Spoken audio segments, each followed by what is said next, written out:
McDonald's has temporarily closed all of its 850 stores in Russia, Steve. This seems like a naked, blatant attempt to improve the nutritional life of the Russian people at the time of their darkest need. Possibly, but more shops pulling out of Russia. We've got McDonald's and Starbucks mentioned in the article. Russia will soon have more empty shops than every high street in Britain. So they've temporarily pulled down the shutters on McDonald's. They have 850 restaurants. Do they remove the Ronalds? Are the Ronalds sort of withdrawn back in? Can you see the Ronalds, do you think, through the window? Back into storage? Yeah. Or like a dust sheet over the Ronalds? Because are they toppled like Lenin statues, do you think? Do they still have Ronalds? They've got long shoes. Oh, they always have Ronalds, don't they? Do they have the Hamburglar? I think the Hamburglar is like a kind of temporary. I think he comes and goes a bit. Oh, I see.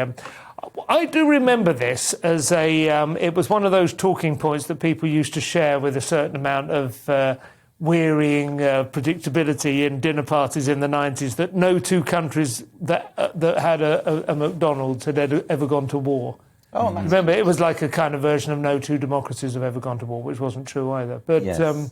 It feels like this is like another taboo that Putin has broken now. Yeah, it's interesting. There was a tweet, one of those tweets that went viral regarding this issue, and this man called Jimmy Salford, and he wrote, "Russia has already been cut off from CNN, Pornhub and Facebook. The US is now working on depriving Russians of McDonald's and Coca-Cola.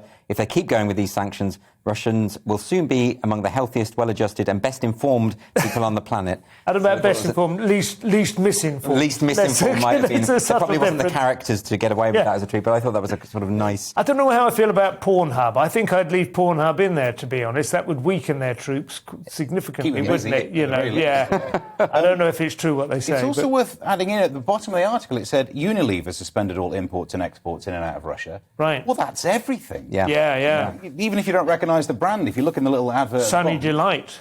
Do they do Sunny Delight They used to. Somebody used to do a routine about that, how they discovered, when they broke it down, they thought, that's a bit odd, Unilever, that's a cleaning product company making an orange juice, and then they had a look at the ingredients of Sunny Delight and go, oh, actually, that's pretty much on brand. That makes sense, because if you make cleaning products, also sell things that stain.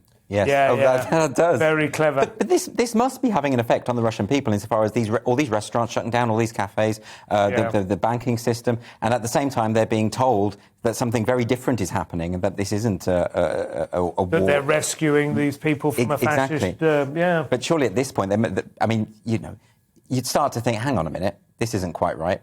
This is, Well, I don't know. I mean, I think he's created so much confusion about the media. I mean, obviously there's a control of the media, but I think we've discussed this before. But Putin's and his team, their approach is not so much what we used to think of as like a kind of telling lies, as just undermining the idea of truth itself. Yes. A lot of people said that Trump was an example of that as well. But I think Putin really is. It's all disruptive camouflage, isn't it? Mm-hmm.